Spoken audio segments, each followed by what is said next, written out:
Por aqui a Válbia Garrote, advogada, especialista em direito previdenciário, tá? Eu vou ver se eu mato a charada dessa sigla. Todo servidor público é segurado do RPPS, é regime próprio de previdência e seguridade, é isso? Quase te dou um 10.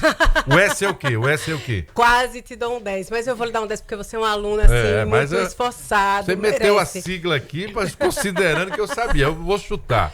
É o regime próprio de previdência social. Social, eu falei segurado, né? Seguridade. Pisei na bola. lembrei lá do S do Seguridade do INSS. Então, Válbia, como é que é essa situação? Todo servidor vive essa realidade? Ele já tem um regime próprio? Bom dia. Bom dia, Marcos. Thaís, cadê você, Thaís? Seguimos aqui com muitas saudades suas, viu? Por favor. Mas vamos lá. Nem todo servidor público ele tem regime próprio. Como assim? Né? Então vamos entender o que é que significa. Depende. O servidor público no sentido estrito da palavra ou no sentido amplo? Porque se a gente for observar, Marcos, o servidor público é um comissionado, ele é um servidor público. Ah, exato, entendi. Não é verdade? Entendi. Então, o que é que a gente precisa entender? Todo aquele que é servidor público efetivo, ou seja, ele passou por um concurso público, ele tem sim o regime próprio como a previdência dele, tá? Mas aquele servidor público que não fez concurso público, ele tem o regime geral, que será a previdência dele. Então, todos os comissionados, vocês que estão me ouvindo agora, indo para a Câmara, para a Assembleia, para a Prefeitura, para o governo do Estado, você recolhe, né, parte do que você recebe, mas não para um regime próprio do setor onde você está lotado, mas sim para a Previdência Geral. Perfeito, é isso. É exatamente isso, Marcos. E às vezes as pessoas confundem, né? Eu escuto muito assim, é uma pessoa comissionada e diz, não, mas eu recebo pelo Estado, por exemplo. Isso. E já vem descontado lá. Ele desconta, mas ele manda, ele é apenas um meio, um instrumento. Ele manda para o regime geral. Faz a mediação, né? Faz perfeito. Com a Previdência. É o canal. Agora me diga uma coisa, qualquer pessoa pode fazer parte do regime próprio de Previdência? Não, né? Diante do que a gente falou, não, né? Só se for concursado. Exato. E aí, eu vou complicar um pouquinho mais aqui para a gente entender, né? Porque existe aquele servidor que fez o concurso público e, pasmem, ele não tem um regime próprio. Como assim? Como é possível? Pois é. O que é que acontece? Né? Na maioria das vezes, nos municípios, porque o regime próprio, quem é que cuida? É o ente. É o ente federativo. Então, seja ele Estado, seja ele município. Porém, se dentro desse ente, um município, eu vou falar município porque todos os estados têm, mas se o município que você fez um concurso público, de repente não tem um regime próprio, você é um servidor público efetivo, mas como não existe um regime próprio que foi criado no teu ente, você vai estar ligado ao regime geral. Essa é a única exceção de um servidor público que fez um concurso público e está num regime geral. Então, por isso que tem sempre um risco, né? Assim, se você não encontrar uma estrutura onde o ente seja devidamente organizado, isso tem a ver com acompanhamento da Câmara, do Ministério Público, esse servidor pode ter uma surpresa desagradável ao final do seu período de trabalho, né? Na verdade, os servidores, eles tendem a imaginar, quando eles fazem um concurso público, eu vou ter o meu regime próprio, né? Porque isso, todo servidor público que é efetivo, ele tem um regime próprio. Isso é o que está na lei. Mas, se não existir ali no ente, se não foi criado lá atrás, aí agora é importante também que as pessoas entendam, aquele teu município que não tem regime próprio, não tem uma previdência, a partir de 2019 ele não tem mais a possibilidade de criar. Por quê? Porque a reforma simplesmente disse, a partir de agora quem viu, Maria viu, quem não viu, não vê mais não.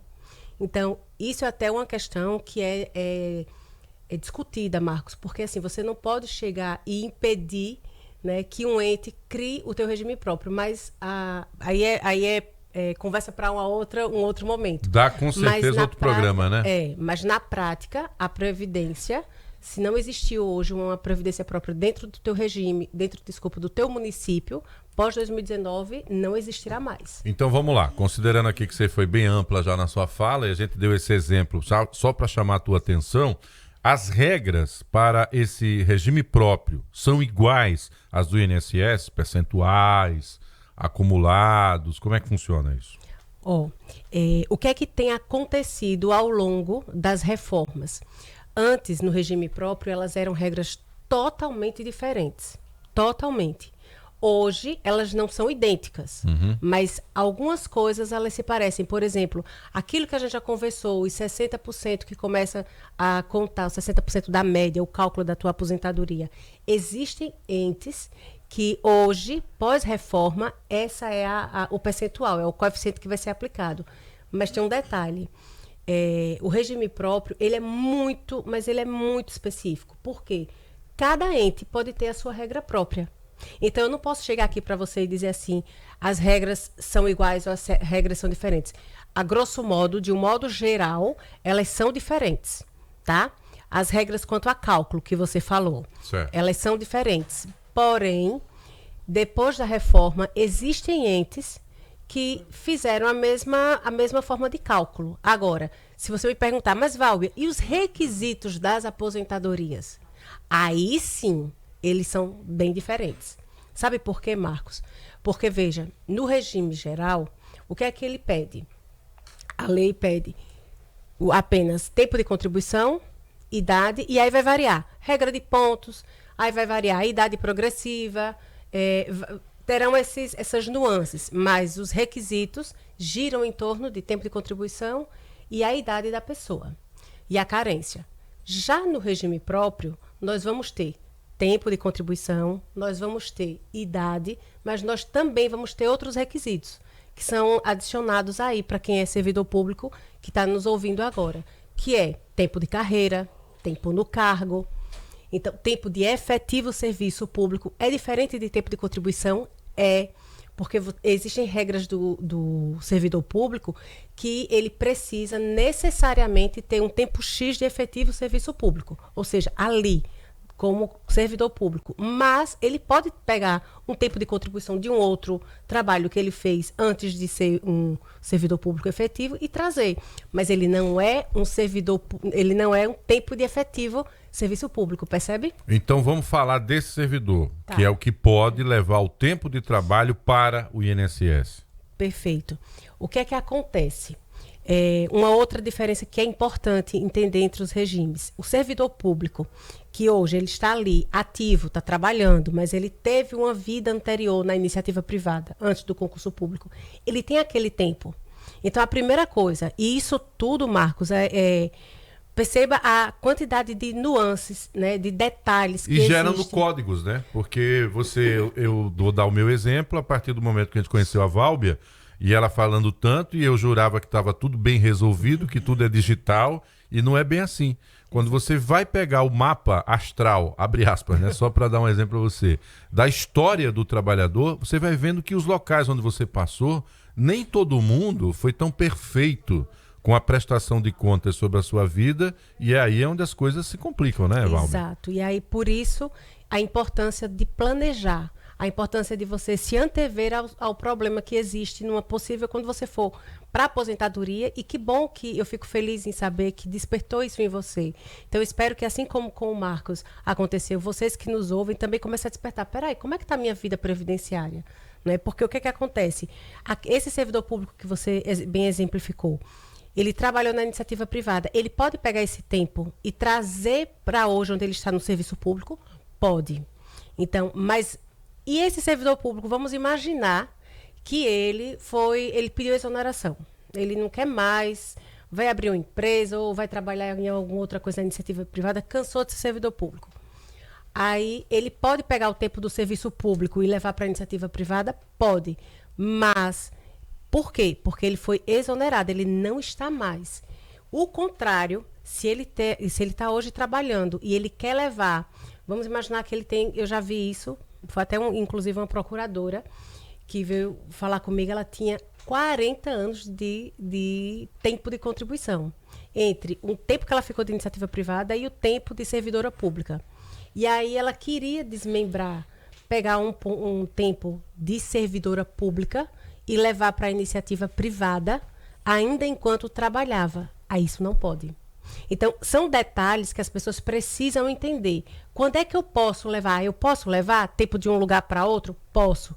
Mas o time é diferente. Se o servidor está ativo, se ele já saiu do serviço público, então existem essas diferenças. Enquanto que o trabalhador da iniciativa privada, ele pode levar o tempo que ele quiser, a hora que ele quiser, ainda que ele esteja trabalhando. Então, é importante você entender dessas nuances para você poder planejar a tua aposentadoria e na hora que você achar que está pronto, como você falou, achava que estava tudo certo, está tudo pronto, vamos embora, vamos aposentar, você vai demorar aí mais um tempinho só para organizar a tua vida. Pois é, e para você não ficar nas filas da vida aí, né, com os papéis amarelinhos, com aquela carteira lá dentro do plástico, a pastinha debaixo do sovaco e levando chá de cadeira e de espera, né?